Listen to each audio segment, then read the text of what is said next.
आपका स्वागत है। कृपया वीडियो को पूरा देखें, अपने कमेंट्स दें, सब्सक्राइब करें और अधिक से अधिक शेयर करें। ज्योतिष सीखने के लिए संपर्क करें। धन्यवाद। तो देखिए आप लोग, ये एक आपको फोटो दिखाई पड़ रही है यहाँ पे, एक मनुष्य की, पुरुष की। और हमने आपको पहले बताया था कि हमारी 12 राशियां होती हैं। तो जो 12 राशियां हैं उनके स्वभाव के आधार पर हमारे शरीर में, हमारे शरीर के हिस्सों से उनका संबंध होता है। जैसे मेष राशि नंबर 1 है तो उसका हमारा संबंध, हमारा जो ब्रेन है, मस्तिष्क, दिमाग, उससे है। आप देखिए यहाँ पर ये मेष बना हुआ है, मेष राशि, और ये सिर के ऊपर है बिल्कुल। तो इसका मतलब क्या है कि जो हमारा ब्रेन है, मस्तिष्क है, इंटेलेक्ट, वो हमारा पहली राशि मेष से इंगित होती है। दूसरी राशि वृष है, वृष। दूसरी राशि वृष जो है वो चेहरा है और गर्दन तक, ये वृष से गवर्न होता है। तीसरी राशि मिथुन है, ये बाजू को, विगर, स्ट्रेंथ, उसको इंगित करता है। चौथी राशि कैंसर है, कर्क। कर्क जो है वो हमारे सीने को, चेस्ट को, लंग्स, चेस्ट, इसको गवर्न करता है, कंट्रोल करता है। उसके बाद सिंह है, लियो। लियो हमारा अपर एब्डोमेन है, ये हिस्सा, लियो हमारा अपर एब्डोमेन गवर्न करता है। फिर उसके बाद कन्या है, कन्या लोअर एब्डोमेन को इंगित करती है, गवर्न करती है। 6 नंबर राशि हो गई कन्या। 7 नंबर राशि तुला है। तुला एक तो बाजू, हाथ को, कलाई और इसको इंगित करता है, गवर्न करता है, और हमारे इंद्रियों को, पुरुष की इंद्रियों को और स्त्रियों के इंद्रियों को, दोनों को, इंद्रियों को गवर्न करता है। फिर आता है वृश्चिक, 8 नंबर राशि। ये जैसे हमारी गुदा है और सिस्टम है, यूरिनरी ट्रैक्ट है, उन सबको वृश्चिक गवर्न करता है। 9 नंबर धनु, सगिटेरियस, ये हमारी जांघों को गवर्न करता है, कंट्रोल करता है, घुटने के ऊपर का हिस्सा, थाइज। उसके बाद धनु के बाद आता है 10 नंबर राशि मकर। मकर हमारे घुटनों को कवर करता है। उसके बाद 11 कुंभ राशि। कुंभ राशि घुटने और ये एंकल, एड़ी, एड़ी और घुटने के बीच के हिस्से को, पैर के, धनु राशि गवर्न करती है, दोनों पैरों के। और मीन राशि एड़ी, एड़ी, पैर, तलवा, उंगलियां, इन सारों को मीन राशि कवर करती है। देखिए यहां मीन बना हुआ है दोनों पैरों के। तो इस तरह से अभी संक्षेप में आपने देखा कि 12 राशियां किस तरीके से हमारे शरीर के किन किन हिस्सों को इफेक्ट करती हैं। जैसे, और वैसे इसमें काफी गहराई है, परंतु अभी अगर मोटे रूप में समझें तो ये 12 राशियां हमारी, जिस तरह से मैंने आपको बताया, तो उस तरीके से ये गवर्न करते हैं। अब देखिए, हम आते हैं उच्च राशि पर। जैसा बताया था, exaltation of planet in a sign. तो पिछली क्लास में हम लोगों ने डिस्कस किया था कि सूर्य, सन, किस राशि में उच्च का होता है? मेष राशि में। तो कोई भी राशि क्यों किसी प्लैनेट को अपने अंदर उच्च का होने देती है।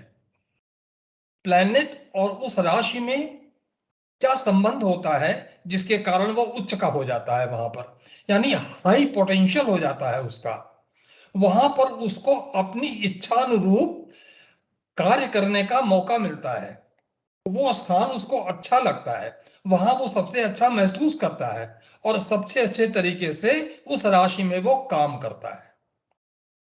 जैसे सन है, सन मेष राशि में उच्च का होता है, तो मेष रिप्रेजेंट्स हेड, ब्रेन, मस्तिष्क को करता है। और सूर्य क्या है? प्रकाश है। सूर्य क्या है? नॉलेज। अंधेरे में हम कुछ सीख नहीं सकते।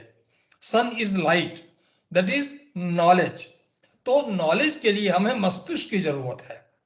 हाईएस्ट पोटेंशियल जिस राशि में जौन सा प्लैनेट पाता है, वहां उस राशि में वो उच्च का होता है, वहां वो हाई फील करता है, वहां एग्जॉल्टेड फील करता है, वहां वो खुश रहता है।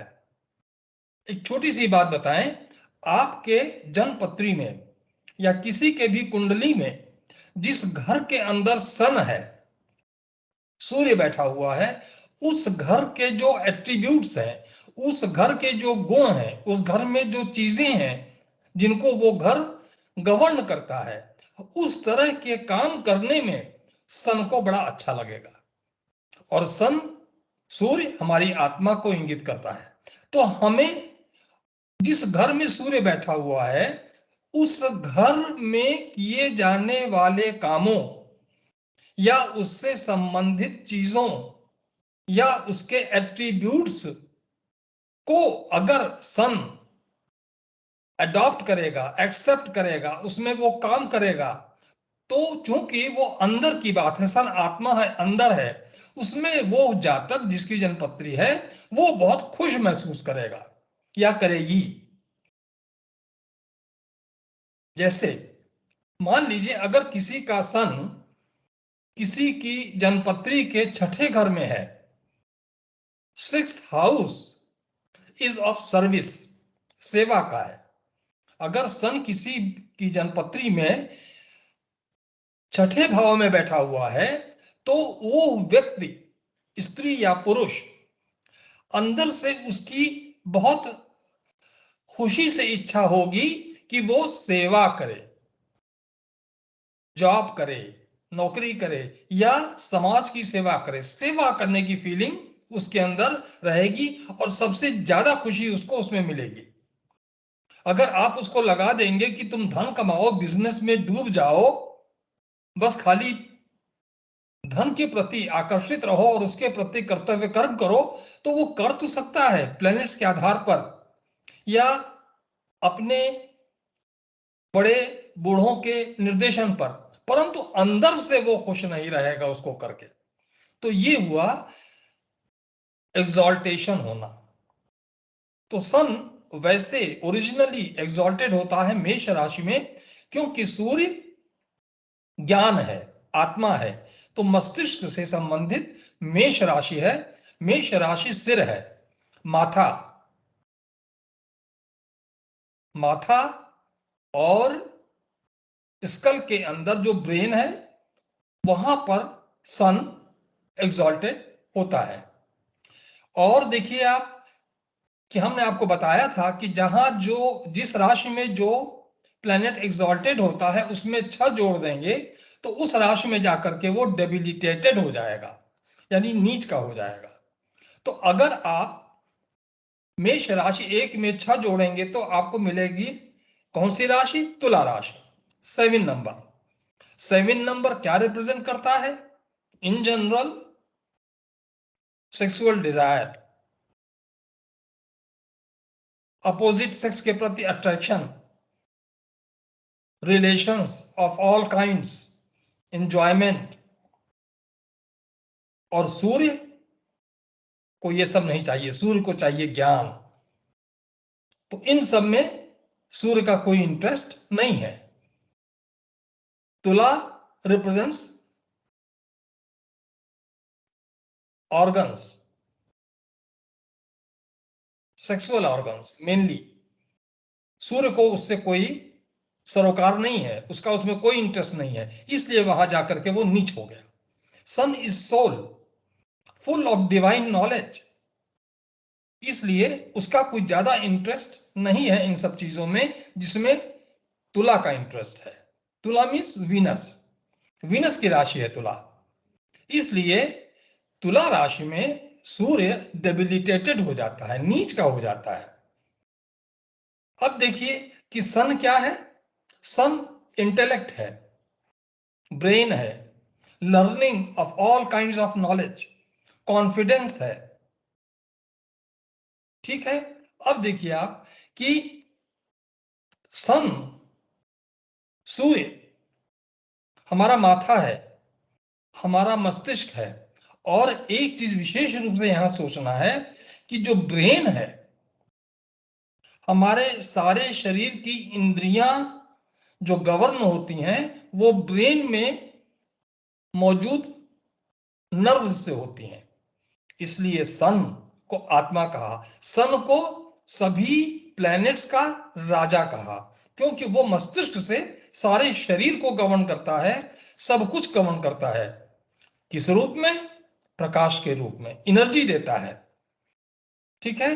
तो अब ये एग्जॉल्टेशन का मतलब क्या होता है कि प्लैनेट जिस राशि में हाई एनर्जी फील करे वहां पर वो एग्जॉल्टेड होता है, और उस जगह पर बढ़िया इफेक्ट वो जनपत्री में कब देगा? जब उसके ऊपर कोई मैलेफिक इफेक्ट ना हो। मैलेफिक इफेक्ट मतलब आप साधारण रूप में समझ लीजिए बुरा असर ना हो, यानी खराब प्लैनेट्स का या क्रूर प्लैनेट्स का उसके ऊपर दृष्टि ना हो, क्रूर प्लैनेट्स उसको देख न रहे हों। अब यहां पर सन हमारे मस्तिष्क को गवर्न करता है, तो मस्तिष्क में ही विवेक भी है, थोड़ा बहुत विवेक तो है ही इसमें, मस्तिष्क में समझ। तो इसलिए जो सन है वो मेष राशि में एग्जॉल्टेड हो जाता है।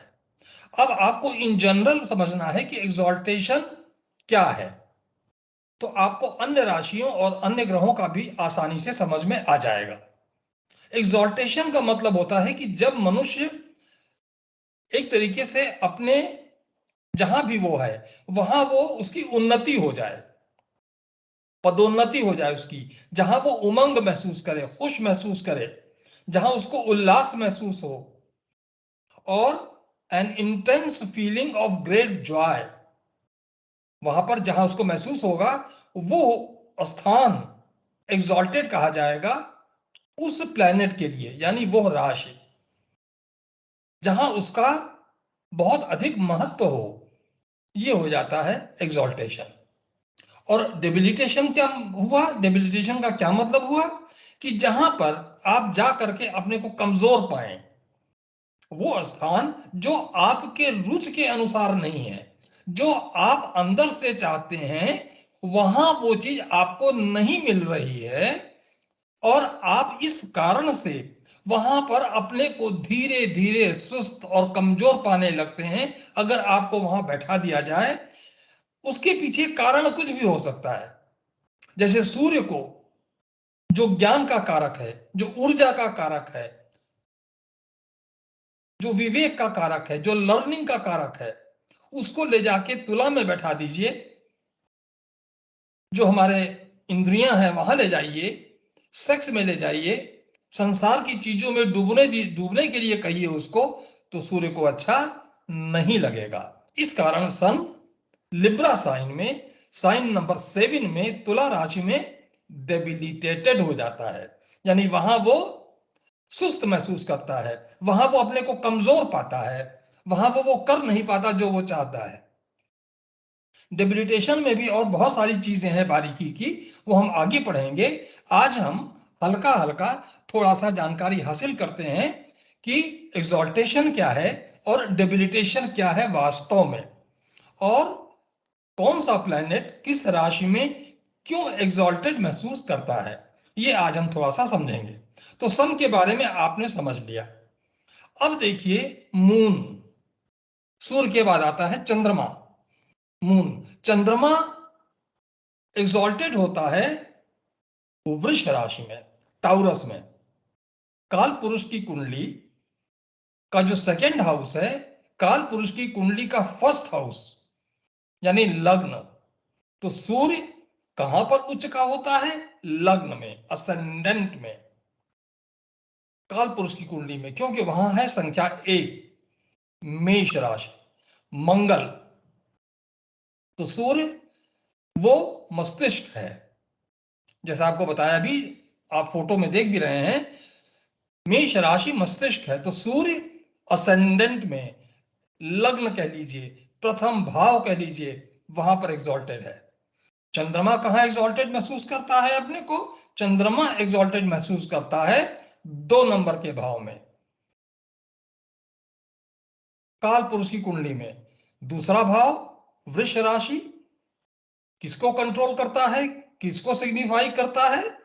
आप देखिए फोटो में, मैंने अभी आपको बताया, माथे के नीचे, माथा और सिर मेष राशि, माथे के नीचे दोनों आंखें, नाक, दोनों नॉस्ट्रिल्स, मुंह, जीभ, दोनों कान और गला, यहां तक वृष राशि कंट्रोल करता है, टाउरस। तो आंखों से क्या है? देखने का काम, देखने की इंद्रिय। नाक सूंघने की इंद्रिय, जीभ स्वाद लेने की इंद्रिय, कान सुनने की इंद्रिय, मुंह खाने का स्वाद लेने की इंद्रिय हर तरीके से, और फिर गला से होते हुए जो कुछ भी आपने सब कुछ सुख उठाया खाने का, वो सब अंदर चला गया। गले के बाद वृष राशि का अधिकार नहीं है। तो वृष राशि ने क्या किया? पांचों इंद्रियां, देखने का, सुनने का, सूंघने का, खाने का, स्वाद का, और स्किन, त्वचा का, छूने का, स्पर्श का, तो ये पांचों इंद्रियां किसके अधिकार में है? वृष राशि के। और मून इसी राशि में, टाउरस में, काल पुरुष की कुंडली के सेकंड हाउस में ये उच्च के होते हैं मून। क्यों? चंद्रमा क्या है? मां। चंद्रमा को महिला, स्त्री राशि है ये, मां की संज्ञा दी गई है चंद्रमा को, लालन पालन की। तो मां अपने बच्चे को हर तरीके से अच्छा, बढ़िया, हर प्रकार का सुख, धन, कुटुंब में भी अपने बच्चे को हर तरीके से आगे बढ़ाने की इच्छा रखती है और करती है। इसीलिए टाउरस क्या है? जहां धन है, सेकंड हाउस में धन है, बैंक बैलेंस है, खाने पीना है, फूड, बढ़िया से बढ़िया खाना, खूब धन हो, हीरे जवाहरात, ज्वेल्स भी सेकंड हाउस में आते हैं, पूरा कुटुंब आता है, पेटर्नल साइड, किसी भी बच्चे के पेटर्नल साइड का ग्रैंडफादर, पूरा कुटुंब सेकंड हाउस में है, खाना है, और अन्य प्रकार की सभी लग्जरीज है सेकंड हाउस में। और चंद्रमा, मां, यही सब चाहती है अपने बच्चे को देना, जितना उसका बस चलता है, जितना उसका सामर्थ्य है, उसके लिहाज से वो अपने बच्चे को ये सब कुछ देना चाहती है, सिखाती है, समझाती है। इसलिए चंद्रमा काल पुरुष कुंडली की सेकंड हाउस में, यानी जहां 2 नंबर आता है, 2 नंबर टाउरस है, वृष राशि है, वहां पर चंद्रमा उच्च का होता है। वहां उसको बहुत अच्छा लगता है, माँ को बहुत अच्छा लगेगा वहां जहां ये सब मिले, और उसका बच्चा भी वहां हो, तो किसी चीज की कमी नहीं माँ के हाथों में। वो सब कुछ अपने बच्चे को हर तरीके से देना चाहेगी और देती है। इसलिए सेकंड हाउस क्या हुआ? वृष राशि क्या हुआ? जस्ट पहली राशि के नीचे। और इसके आगे क्या है कि आप देखिए कि वृषभ जो है वो बहुत ताकत है उसमें, वृषभ, बैल बहुत ताकतवर है। और आप देखेंगे कि अधिकतर आप अगर संसार में देखें तो जब बैल खूब खा पी लेता है, या सांड कहिए या बैल, वो एक ही प्रजाति है, एक ही माना जाएगा उन सबको। तो अक्सर आपने देखा होगा गांवों में कि ये लोग जब खूब खा पी लेते हैं, अपना पेट इनका भर जाता है, तो किसी खेत के बीच में जाके बैठते हैं और वहां जुगाली करते हैं। और इनके अंदर पेशेंस भी बहुत होता है, टाउरस के अंदर। तो सेकेंड हाउस में क्या है? संतुष्टि है, सब कुछ है उसके पास, तो उसे किसी प्रकार की चिंता नहीं है। अगर आपने 4 बात कह भी दिया तो वो मस्त है अपने में। लेकिन अगर आप ज्यादा छेड़ेंगे तो बहुत ताकतवर भी होता है। तो इसलिए मून काल पुरुष कुंडली के दूसरे भाव में जाकर के एग्जॉल्टेड हो जाता है, और उसके पास काफी विगर भी है, स्ट्रेंथ भी है। विजन, हियरिंग, टेस्टिंग, सभी तरह की इंद्रियों का उसको आनंद वहां पर सेकेंड हाउस में मिलता है। अब चंद्रमा अगर आप देखें तो अब ये एग्जॉल्टेशन की बात हो गई। अब इसके बाद अगर आप थोड़ा सोचें कि चंद्रमा डेबिलिटेटेड कहां होगा। चंद्रमा राशि नंबर 2 वृष राशि में हुआ एग्जॉल्टेड। तो डेबिलिटेशन का नियम क्या है? उसमें 6 जोड़ दीजिए। आपने 6 जोड़ा अगर, तो क्या हुआ? कौन सी राशि मिली? 8 नंबर राशि मिली। 8 नंबर कौन सी राशि है? वृश्चिक की। अब चंद्रमा डेबिलिटेटेड हो जाता है वृश्चिक राशि में। अब यहां यह सोचना है कि वृश्चिक राशि में जाकर के क्या हुआ उसको। वृश्चिक राशि जो स्कॉर्पियो है, आप देखते होंगे कि उसको अंधेरा पसंद है, एकांत पसंद है, छिप के रहना चाहता है, अंधेरे में रहना चाहता है। और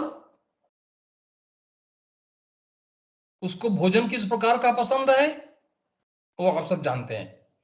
तो इसलिए 2 नंबर राशि जहां उजाला है, सारे सुख हैं, और उसका उल्टा स्कॉर्पियो जहां पर उसको अंधेरा मिल रहा है, बिल में रहता है, रात में निकलता है, विष है उसके अंदर। और वहां पर क्या है? 2 नंबर में डिलीशियस फूड्स हैं, लग्जरीज हैं। तो इसलिए चंद्रमा कहां हुआ? स्कॉर्पियो में जाकर के वो डेबिलिटेटेड हो गया। अब आते हैं मरकरी पर, बुध। बुध के नाम से आप समझते होंगे बुद्धि। और आपको बताया था कि बुध कौन है? राजकुमार है, उनको माना गया है राजकुमार। और बुध की 2 राशियां हैं। अभी तक दिक्कत नहीं थी, अभी तक बड़ा आसान था समझना, इसलिए कि सूर्य की भी एक राशि है, सिंह राशि। चंद्रमा की एक राशि है, कर्क। लेकिन बुध की 2 राशियां हैं, मिथुन और कन्या। तो अब बुध के पास 2 डुअल पर्सनैलिटी है। सूर्य और चंद्र की सिंगल पर्सनैलिटी है, क्योंकि इनको एक राशि मिली हुई है बस। सूर्य को सिंह, लियो, और चंद्रमा को कैंसर, कर्क। इनके अलावा जो 5 ग्रह और बचे, उन सबको डुअल राशि मिली हुई है। ठीक है, ये आप जानते हैं, आपको पिछली बार हम लोगों ने डिस्कस किया था।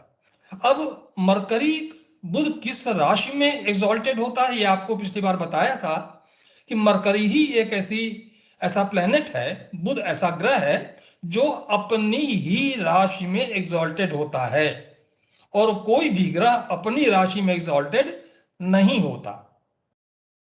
तो बुध एग्जॉल्टेड होता है राशि नंबर 6 में, कन्या में। बुध बुद्धि है,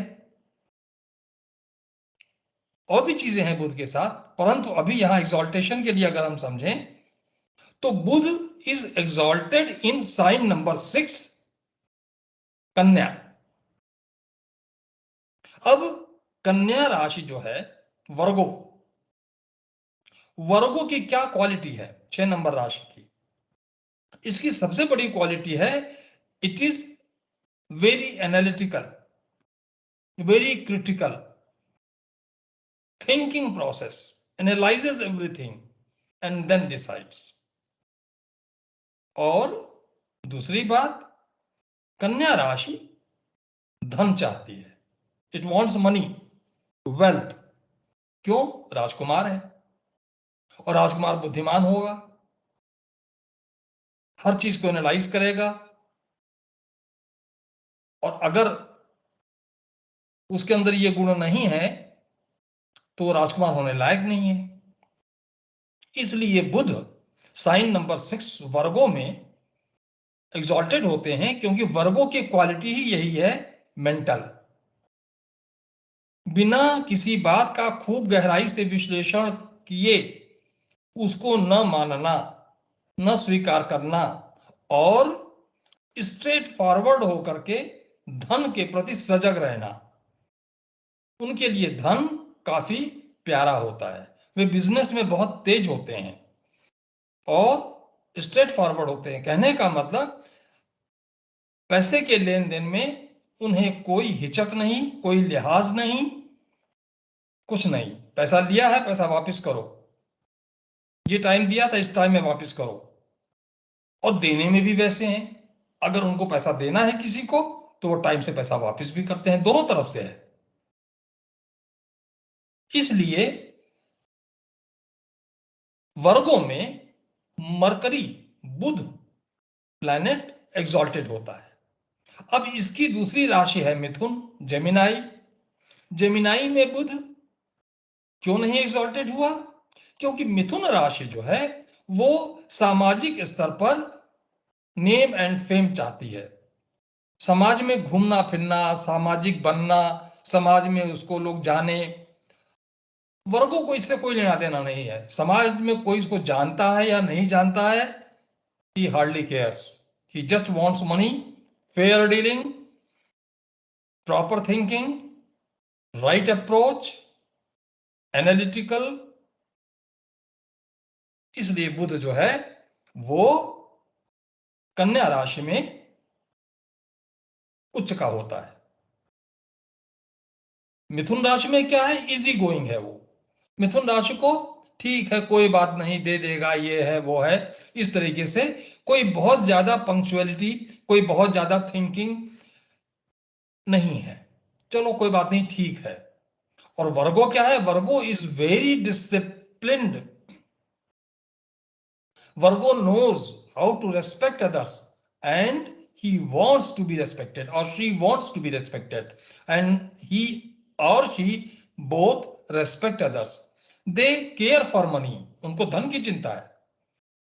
और धन ऐसे नहीं किसी बिजनेस में हाथ डाल देंगे, पूरा उसका रिसर्च करेंगे, एनालाइज करेंगे, क्रिटिकली उसकी एनालिसिस करेंगे, डीपली उसकी एनालिसिस करेंगे, हर डाटा कलेक्ट करेंगे, तब जाकर के कोई काम वो करते हैं। और मिथुन राशि में क्या है, मिथुन राशि जो है वो थोड़ा सा समाज में घूमना फिरना, मौज मस्ती, ये थोड़ा सा उनका मिजाज होता है। उनको जितना मिल गया धन उसको भी उड़ा दिया, कोई ज्यादा केयर नहीं है उसकी। अगर ये इसलिए मैं कह रहा हूं, इस आधार पे कह रहा हूं कि अगर और प्लैनेट्स फेवर में हैं तो ये सारे चीजें नहीं रहेंगी, बिगड़ भी सकती हैं, अच्छी भी हो सकती हैं, depending on other planetary arrangement in the chart.